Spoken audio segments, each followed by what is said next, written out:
Hello, everyone. This marks day two and also day three because it is 1 in the morning of the 30-day personal brand challenge. Still working on the video essays.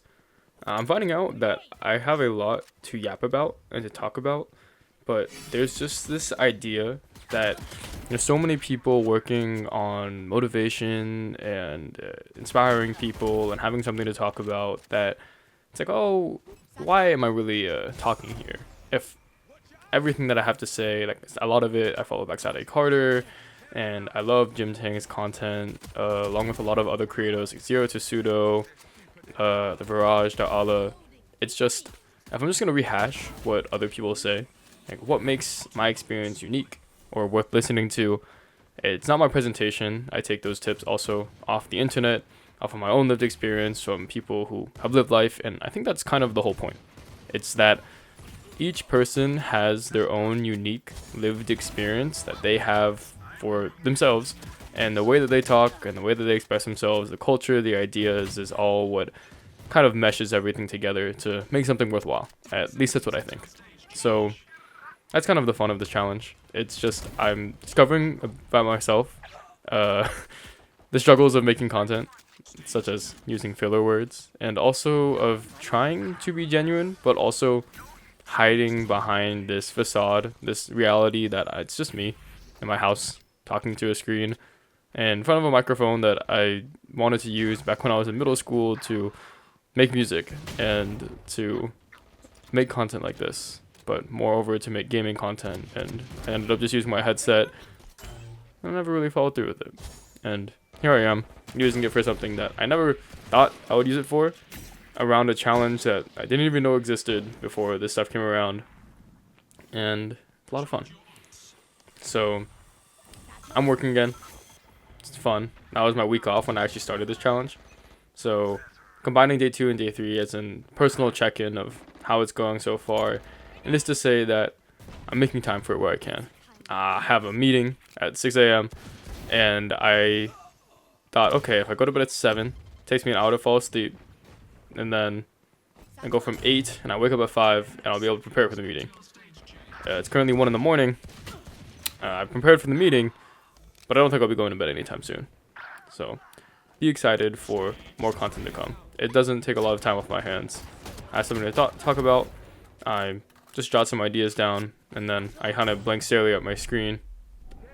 stare blankly at my screen, and talk about it for a bit. And honestly, I don't really reference the notes. I never like doing that for presentational purposes. So here we are. I also found out that on the Discord, you're actually supposed to be doing these daily check-ins, and that was news to me. And I look and everyone is actually making content on Instagram, and it looks really polished, and people are showing their faces, and frankly, that's not something I'm ready to do. At my college, which I still go to, I realize sometimes I talk about it in past tense, I run clubs and I'm faces of organizations. I also have 4 different teaching jobs. So that is that fear that a lot of people might know me and it might influence my work. I face a lot of judgment from teachers and peers, but especially parents, and they want to be super intentional about how their kids get raised and actually what they see and hear. And my credibility as a source might be under fire if people actually hear what I'm like unfiltered. So there's this weird idea or impression that I have that whatever I have to say, even if I keep it PG, is somehow not good for the general audience. It's going to be bad information in some shape or form, or people are going to have varying or different ideas to me, and that is going to fundamentally put my job at risk, which I have been DEI trained, diversity, equity, inclusion, and it's so important to keep things ambiguous, to keep the largest possible audience happy with you and whatever you have to say, right? That's why we don't use profanity. When someone sneezes, I actually am supposed to say gesundheit or salud instead of bless you, because it brings religious sentiment into the classroom. And that may not be universal. So things to think about and ways to work around these ideas that a lot of people have. But as a general concept, you have to appease the lowest common denominator. And I don't do that.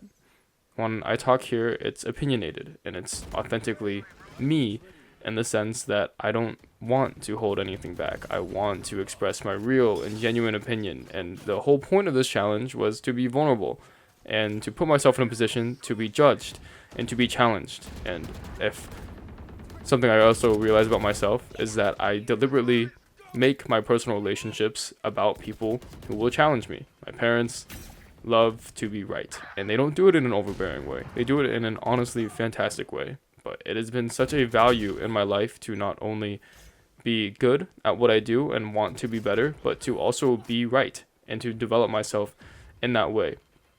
And I think it's been very important for me to value that as a skill, especially when you're going into a science related field, especially engineering too. But I think engineering is more about optimization, the best design they can do at the time, versus science develops. And you could also say that, but then someone else is going to put out a research proposal and say, hey, there's a better way that we can do this, or building off of this, there's always more room to grow. And coming to accept that maybe my dreams of developing something that will forever stand as the best thing that someone could ever make is unrealistic. But it's still something that I want to strive for. The joys. So yeah. That was a lot of a rant. I'm also watching myself whiff right now and post hoc, so that was fun. But the challenge has been going good so far. I've been thoroughly enjoying talking and just imagining while I stare blankly at my screen that there is an audience out there that is very interested in whatever I have to say. And hopefully one day, I know I said that I didn't really want a big content base, but I always kind of dreamed of those things that Markiplier has, where he had that when he was much smaller as a creator, that personality or that small group of people that he was in touch with and that came back on his videos, and he established that sense of community.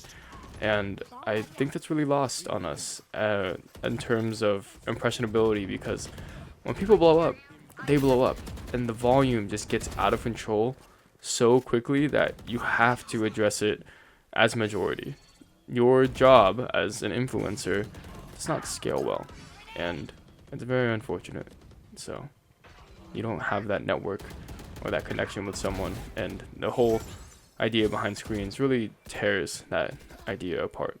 So yeah, I think that's all I have to say for today. That is my day 2 and 3 check-in, and I have a meeting soon. So have a good one wherever you are out there, and that's all from me. Bye bye.